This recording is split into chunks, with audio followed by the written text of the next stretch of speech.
Assalamualaikum warahmatullahi wabarakatuh.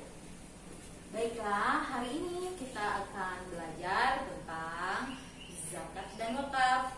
Yang pertama yaitu zakat menurut bahasa artinya tumbuh, suci, dan berkah. Sedangkan menurut istilah, zakat adalah pemberian yang wajib diberikan dari harta-harta tertentu menurut sifat-sifatnya dan ukuran kepada golongan tertentu.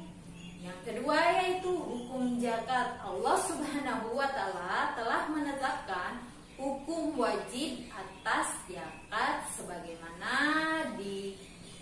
sebagaimana dijelaskan di dalam Al-Quran surat Al-Baqarah ayat 43 yang berbunyi A'udzubillahi minasyaitonirrajim. Bismillahirrahmanirrahim. Waqimus sholata wa atuz zakata warka'ur ma'arrakin. Shadaqallahul azim. Yang artinya dirikanlah sholat, tunaikanlah zakat, dan rukulah beserta orang-orang yang rukuk. Yang ketiga yaitu syarat dan rukun zakat. Yang pertama, syarat zakat itu ada 4. 1. Islam, 2. Merdeka, 3. balik, dan yang keempat berakal. Adapun rukun zakat itu ada 3. Pertama, pelepasan atau pengeluaran hak milik pada sebagian harta yang dikenakan wajib zakat. Yang kedua, penyerahan harta tersebut dari orang yang mempunyai harta kepada orang yang bertugas mengelola zakat atau disebut amil zakat. Yang ketiga, penyerahan amil kepada orang-orang yang berhak menerima zakat sebagai miliknya. Baiklah, pengertian yang kedua yaitu tentang wakaf.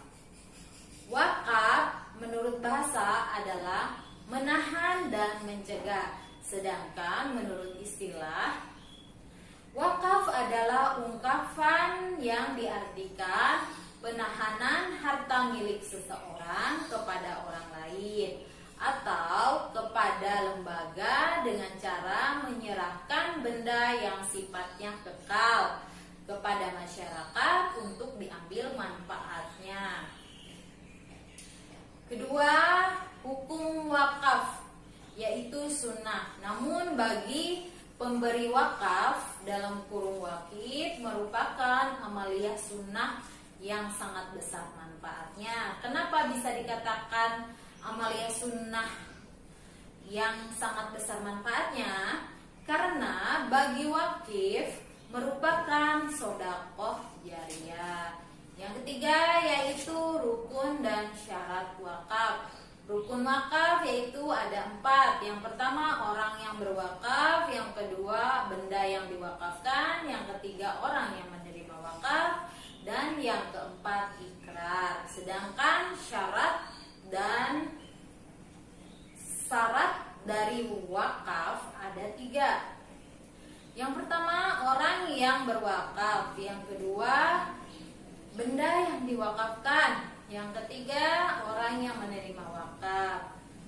Nah, pembahasan yang keempat yaitu tentang lafaz ikrar wakaf. Yang pertama, ucapan ikrar wakaf harus mengandung kata-kata yang menunjukkan kekal. Tidak sah wakaf jika ucapannya dengan batas waktu tertentu. Yang kedua, ikrar wakaf dapat direalisasikan, segera disangkutkan atau digantungkan kepada syarat tertentu. Yang ketiga, ucapan ikrar wakaf bersifat pasti. Yang keempat, ucapan ikrar tidak diikuti oleh syarat yang membatalkan. Pembahasan yang kelima yaitu hikmah dan keutamaan wakaf. Hikmah wakaf yaitu dengan berwakaf kita belajar bahwa harta yang kita miliki harus dibagi dengan orang lain. Ada sebagian hak orang lain di dalam harta kita. Kehidupan akhirat yang kekal bisa diselamatkan lewat kehidupan dunia. Keutamaan wakaf yaitu memberi wakaf. Pemberi wakaf akan tetap menerima pahala selama wakafnya dimanfaatkan oleh orang lain. Pembahasan yang keenam yaitu tentang harta wakaf dan manfaatnya. Harta wakaf adalah benda yang memiliki daya tahan lama dan manfaat jangka panjang. Selain itu, harta wakaf mempunyai nilai ekonomi. Wakaf terdiri atas dua macam, yaitu benda bergerak dan benda tidak bergerak. Pembahasan yang ketujuh yaitu tentang prinsip-prinsip pengelolaan wakaf, ada 5. Pertama, seluruh harta benda wakaf harus diterima sebagai sumbangan dari wakif dengan syarat wakaf sesuai dengan syariat. Yang kedua, wakaf dilakukan tanpa batas waktu.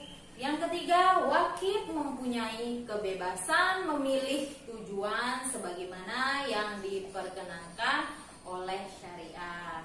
Yang keempat, jumlah harta wakaf tetap utuh dan hanya keuntungannya saja yang akan dibelanjakan untuk tujuan-tujuan yang telah ditentukan oleh wakif. Yang terakhir yaitu wakif dapat meminta keseluruhan keuntungannya untuk tujuan-tujuan yang telah ditentukan. Baiklah, mungkin itu materi yang Ibu sampaikan untuk hari ini. Kurang lebihnya mohon maaf. Wabillahi taufiq wal hidayah. Wassalamualaikum.